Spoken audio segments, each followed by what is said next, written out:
एक दिन की बात है, श्री युधिष्ठिर जी महाराज अपने कक्ष की गवाक्ष पर खड़े हुए थे तथा खिड़की से सभी अपने राज्य के स्थलों को देख रहे थे। उसी समय हर जगह आनंद देखते देखते एक जगह से रुदन की आवाज आने लगी। उन्होंने देखा कि कई बच्चे रो रहे हैं जिनके पिता युद्ध में शहीद हो गए, कई स्त्रियां रो रही हैं, कई माताएं रो रही हैं जिन्होंने अपने पतियों को, अपने पुत्रों को युद्ध में खोया है। ये सब देखकर युधिष्ठिर जी का मन द्रवित हो गया। सोचने लगे कि क्यों हमने इतना भीषण युद्ध किया जिस कारण इतना भयंकर परिणाम हमें देखने को मिल रहा है, कितने लोग मेरे कारण कष्ट में हैं। इस प्रकार युधिष्ठिर जी सोचने लगे। भगवान श्री कृष्ण युधिष्ठिर जी की मनस्थिति को समझ गए। सोचा यदि इनको समझाने की कोशिश करूंगा तो ये नहीं समझेंगे, क्योंकि बड़े हैं। अर्जुन को तो समझा दिया, छोटा भैया है, समझ गया। अब बड़े भैया हैं, इनको समझाने की कोशिश करेंगे तो सोचेंगे छोटा भैया है, मुझे दुखी देख रहा है तो इस पे भी रहा नहीं जा रहा, इसलिए सांत्वना देने का प्रयास कर रहा है। तो वे युधिष्ठिर जी को, पांचों पांडवों को, स्वयं द्रौपदी को एक रथ पर बिठाए और पहुंच गए कुरुक्षेत्र की भूमि पर, जहां पितामह भीष्म उत्तरायण काल की प्रतीक्षा कर रहे थे। एक विचित्र घटना यहां घटने वाली थी। एक भगवत भक्ति का उदाहरण यहां हमें प्राप्त होने वाला था। भगवान ने रथ स्थापित किया और स्थापित करने के बाद पांचों पांडव पितामह के चरणों की तरफ खड़े हो गए। स्थिति देखिए, बाकी दोनों यानी भगवान पीछे खड़े हो गए। भगवान पीछे, पांडव आगे।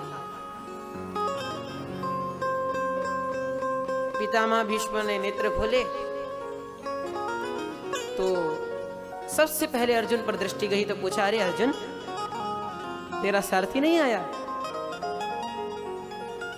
अर्जुन कहता है, इतने में अर्जुन कुछ कहता कि प्रभु ही खुद आ गए। अरे बाबा, उपस्थितोस्मि, मैं आया हूं, मेरी उपस्थिति दर्ज कर लीजिए, अवकाश मत करिएगा।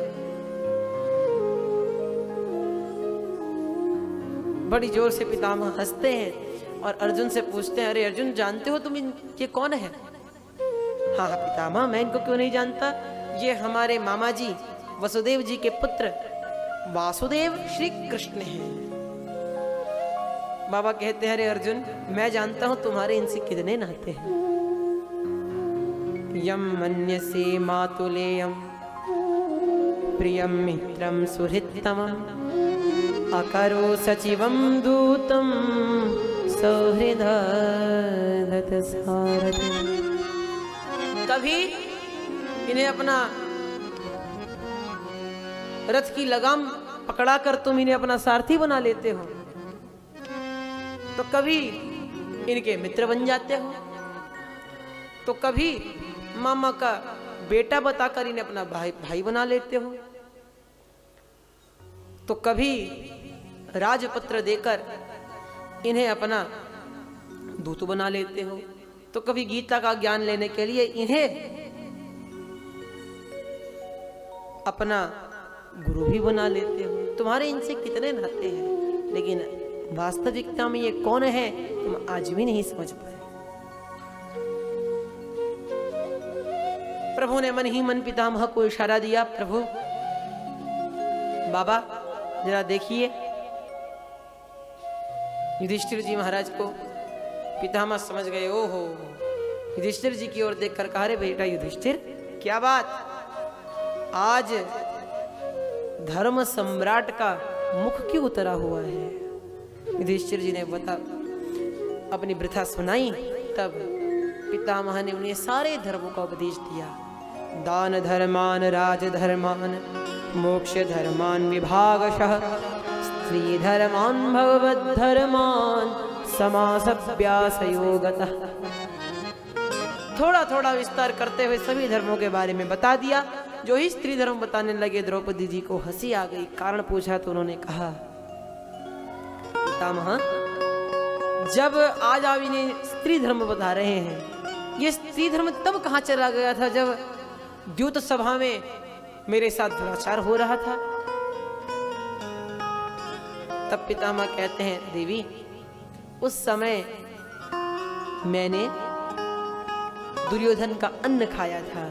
मेरी नाड़ियों में दुर्योधन के अन्न से बना रक्त बह रहा था। लेकिन आज तुम्हारे पतियों के कारण एक एक बाण की तीक्ष्णता से मेरे शरीर से सारा रक्त बह चुका है। अब मैं ये धर्मों का उपदेश दे रहा हूं, अन्यथा मैं ये धर्म नहीं कहता। धर्म के बारे में समझाया। अब भगवान के पास आए, प्रभु को देखा, ओहो ये तो निराश हो गए। तो प्रभु से कहा, प्रभु देखिए यहाँ खड़ा है, रहना है तो मुस्कुराते हुए खड़े है, ये मुस्कुराते रहिए।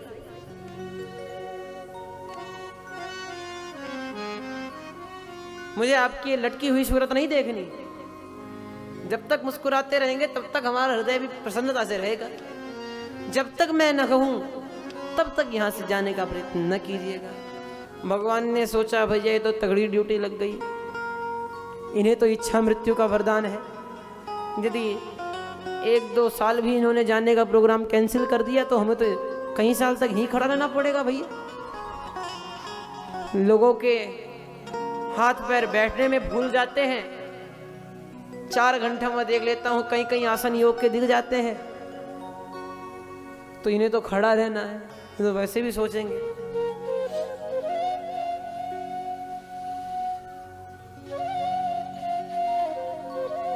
तो पितामह ने कहा, देखिए ये दुखी चेहरा मत दिखाइए, तनिक प्रसन्न हो जाइए। आप प्रसन्न रहेंगे तभी हमें भी आनंद होगा।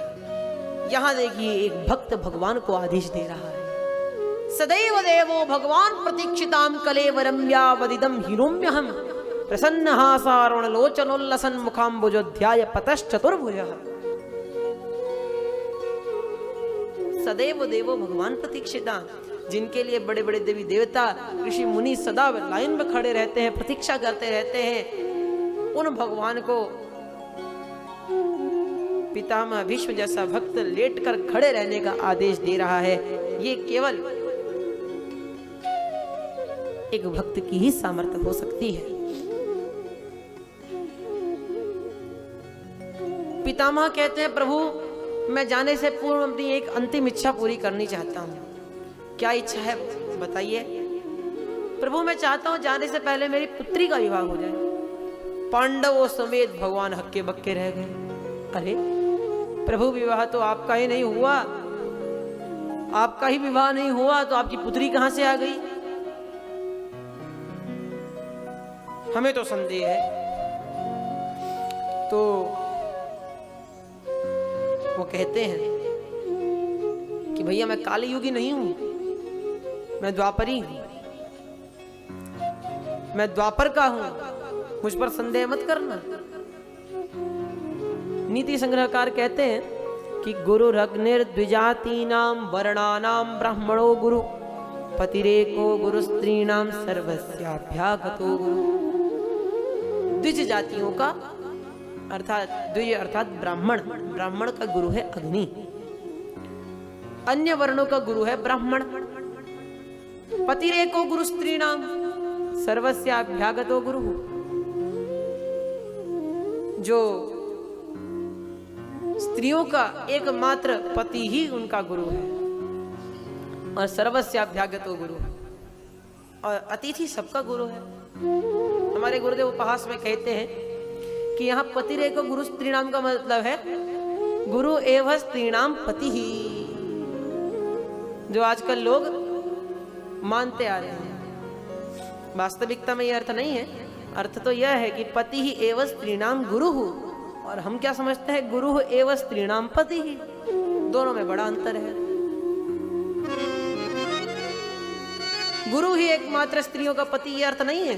पति ही एकमात्र स्त्रियों का गुरु है और कोई नहीं। अब आप समझ लीजिए।